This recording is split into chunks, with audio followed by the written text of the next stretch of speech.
मेरे सभी प्यारे सम्मानित मित्रों को मेरा प्यार भरा नमस्कार। मित्रों, मैं डॉक्टर एस.के. शर्मा, अस्थि रोग विशेषज्ञ।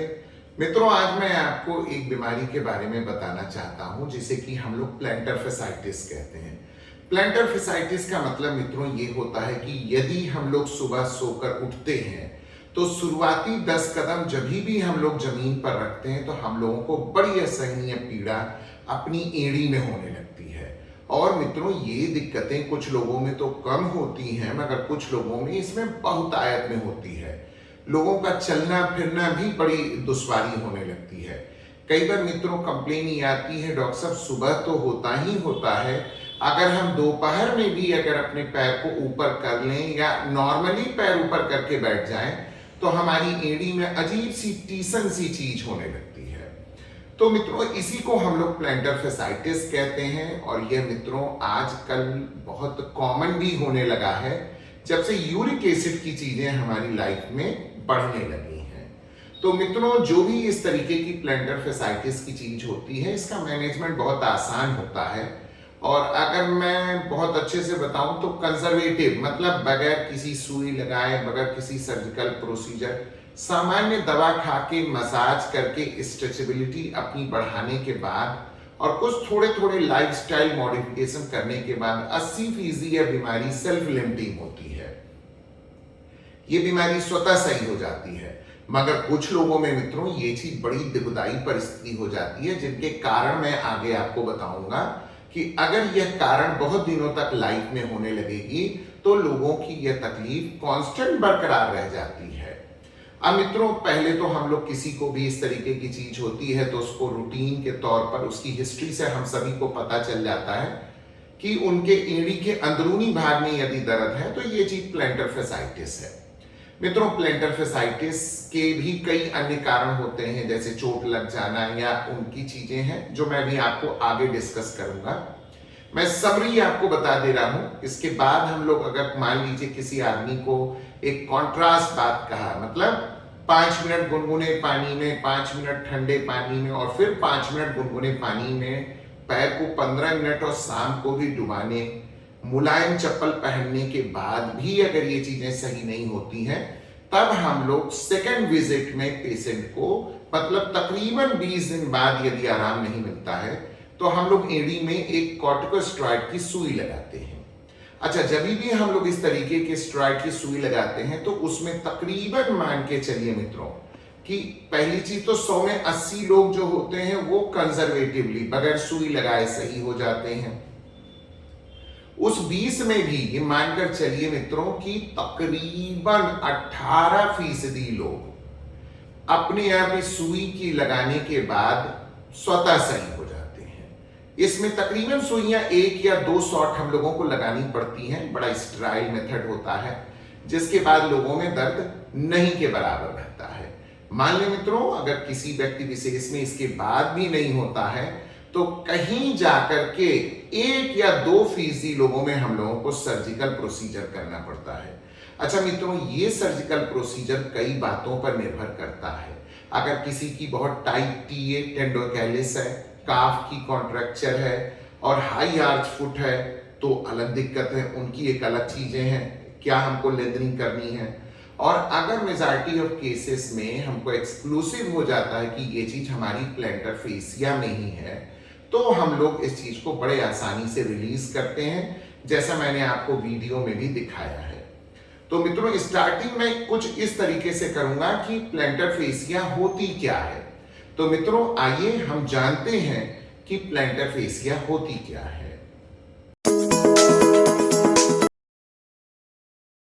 मित्रों, हमारी प्लैंटर फेसिया हमारी एड़ी से लेकर हमारी 5 उंगलियों तक में पहुंचती है और ये एक बैंड लाइक स्ट्रक्चर होती है। इसका मुख्य कार्य होता है ये हमारे पैर के आर्च को मेंटेन करती है। इसीलिए कई बार अगर हमारे पैर के आर्च वीक हो जाएं तो हमारे पैरों में स्ट्रेस में आ जाती है प्लैंटर फेसिया और प्लैंटर फैसाइटिस का कारण बनती है। मित्रों, मैं उम्मीद करता हूं कि अब हम लोग जान चुके हैं कि प्लैंटर फेसिया क्या होती है। अब मित्रों, प्लैंटर फेसिया के कारण क्या होता है, आइए अब हम इसे जानते हैं। मित्रों, प्लैंटर फेसिया का पहला मुख्य कारण होता है यदि हम हाई हील पहनते हों, हम रनर या डांसर हों, हम बहुत देर लंबे समय बैठकर काम करते हों, हमारे पैरों के नीचे कोई हार्ड सरफेस बहुत हो, हमारे टाइट काफ मसल हों, या हम फ्लैट फीट हों या हाई आर्च फुट हों। मित्रों, अब जैसा हम लोगों ने प्लैंटर फेसिया के कारण भी जान लिए हैं, अब हम इनके लक्षण जानना चाहेंगे कि आखिरकार यदि किसी व्यक्ति को प्लैंटर फेसिया है तो उसके लक्षण क्या क्या मिलेंगे, जो कि कुछ इस प्रकार से मित्रों हैं। मित्रों, प्लैंटर फेसिया का पहला मुख्य सिम्टम होता है पेन, वो भी दर्द जो हमारी एड़ी के अंदरूनी भाग पर हमको महसूस होगा। यदि हम अपने पैर को डॉर्सी फ्लेक्शन के डायरेक्शन में करें तो भी हमको पेन का एहसास होगा। अच्छा, इसी के साथ साथ हमारी जो टेंडोकैलिस है वो टाइट महसूस होगी, गैस्ट्रोनीमियस भी मसल जो होती है वो टाइट महसूस होगी। तो डॉर्सी फ्लेक्शन करने पर हमारे पैर में प्लैंटर फेसाइटिस महसूस होगी। मित्रों, अब हम लोग लक्षण भी जान चुके हैं, तो सबसे पहले हम लोग अब आएंगे और अपने प्लैंटर फेसाइटिस के कुछ कसरतों को जानेंगे जो कंजर्वेटिव तौर पर 80% लोगों में सही हो जाते हैं अगर हम प्रॉपर तौर पर अपनी कसरत को करते हैं तो। मित्रों, ये कसरत कुछ इस प्रकार से है, आइए देखें। मित्रों, मैं आपको ज़रूर बताना चाहूँगा कैल्केनियल स्पर, जो कि हील स्पर कहते हैं, चाहे वो डॉर्सल स्पर हो चाहे प्लैंटर स्पर हो, दोनों ही प्लैंटर फेसाइटिस कॉज कर सकते हैं। मित्रों, जो हम लोग सबसे पहली कसरत करेंगे वो टो स्क्रंच एंड स्प्ले है। हम मित्रों कुछ बैठे रहेंगे तो हम अपने अंगूठे को नीचे की तरफ ले जाएंगे और ऊपर की तरफ ले जाएंगे। मिनिमम मित्रों इस कसरत को हमें 10 बार करनी है और दिन भर में 3 बार करनी है। दूसरी कसरत है एंकल पंप। इसमें हम लोग पूरे एंकल को मित्रों बड़े आहिस्ते से नीचे और बड़े आहिस्ते से ऊपर की तरफ ले जाएंगे। हम लोग एक रिपीटिशन में 10 बार करेंगे और दिन भर में 3 बार करेंगे। ये पंप बहुत अच्छे से करें, उतना अच्छा फ़ायदा होगा। तीसरी कसरत है रोल आउट। मतलब मित्रों, अगर हम अपनी एड़ी के नीचे एक बॉल ले लें सॉफ्ट, और उसको हम लोग कुछ इस वीडियो में जैसा दिखाया गया है, अगर हम इसके अपने पैर के नीचे रोल आउट करते हैं तो इससे बहुत आराम मिलता है। मित्रों, ठीक इसी क्रम में हम लोगों को चाहिए कि हम लोग फ्रिज में एक बोतल में बर्फ़ जमा लें और फिर इसे अपने पंजे के नीचे रोल आउट करेंगे। ये भी हमें बहुत सुकून देता है मित्रों। इसे भी दिन भर में 3 बार अवश्य करें। सेल्फ मोबिलाइजेशन भी एक सबसे अच्छी कसरत होती है। जब भी हम सुबह उठें, हम अपने पैर को कुछ इस प्रकार से पैर को ऊपर की तरफ खींचेंगे जैसा कि इस वीडियो में आपको दिखाया गया है। मित्रों, ये ज़रूर ध्यान देना है कि हम सिर्फ अपने अंगूठे को ही ऊपर की तरफ ना खींचें, हम अपने पूरे पैर के बॉल को ऊपर की तरफ लेकर के खींचेंगे। मित्रों, इस चीज़ को हम लोग तकरीबन 10 सेकंड के लिए रोकेंगे और तकरीबन 10 बार करेंगे। दिन भर में यह कसरत हमको 3 बार करना बहुत मायने रखता है।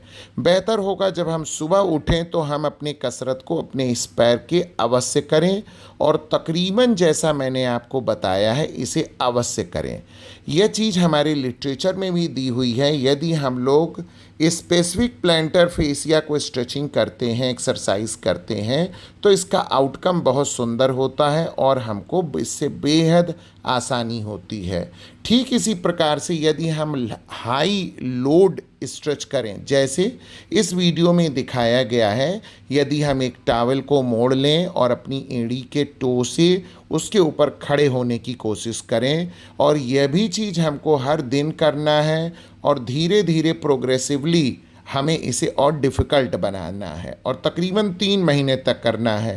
पहले तो हम बगैर किसी वज़न के करें, और जैसा हमारे घरों में कई बार पिट्ठू बैग जो बच्चों के होते हैं वो हम पीठ पर ले करके और उस पर कुछ वज़न बुक्स डाल करके भी अगर इस कसरत को करते हैं तो इससे हमें बड़ा फ़ायदा मिलेगा, और तकरीबन 3 महीने इस कसरत को अवश्य करना ही करना है। अब हील एंड टो रेज वाली कसरत है मित्रों, ये भी बड़ी आसान सी कसरत है। एक बार हम बैठकर अपने टो पर खड़े होंगे, एक बार हम अपने हील पर वजन डालेंगे। मित्रों, इस चीज़ को भी हमें दिन भर में 3 बार करना है।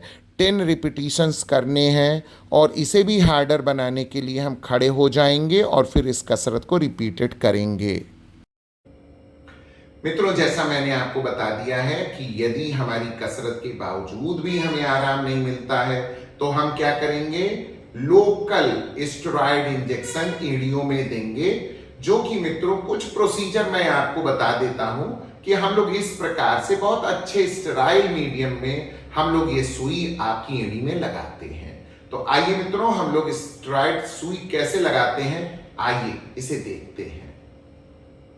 मित्रों, जब भी हम लोग आपकी एड़ी में सुई लगाते हैं तो बड़ा ध्यान रखते हैं कि आपकी एड़ी बहुत साफ़ सुथरी सी हो। हम लोग उसका बिल्कुल अच्छे से प्रिपरेशन करते हैं ताकि किसी भी प्रकार से फ्यूचर में इन्फेक्शन ना होने पाए। तो मित्रों, सबसे बड़ी चीज़ होती है इसका कुछ एनाटॉमिकल इलाका होता है जहाँ से हमें सुई लगानी होती है, और हम लोग मीडियल साइड से आपकी एड़ी के अंदरूनी भाग से सुई लगाते हैं।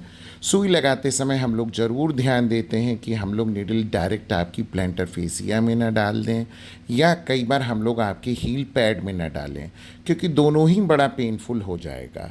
अच्छा, जब भी हम लोग ये करते हैं तो हम लोग इसमें आपको ज़ाइलोकेन, जो लोकल एनेस्थेटिक तरीके से होता है, वो सुन्न कर देती है लगने के बाद।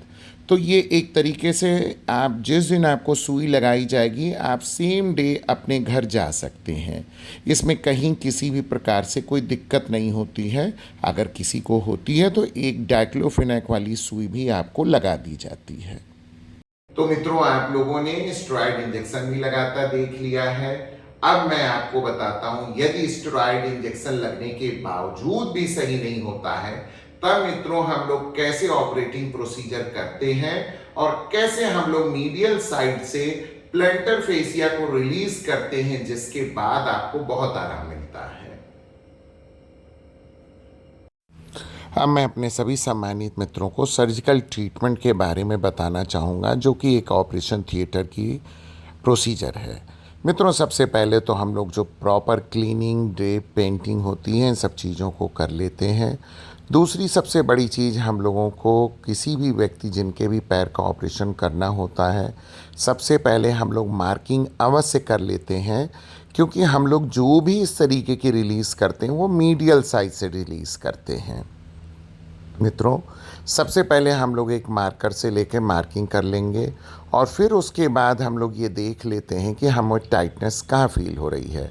जब भी हम लोग अपने अंगूठे को ऊपरी तरफ दबाएंगे तो हमको बहुत प्रोमिनेंट प्लैंटर फेसिया नज़र आती है।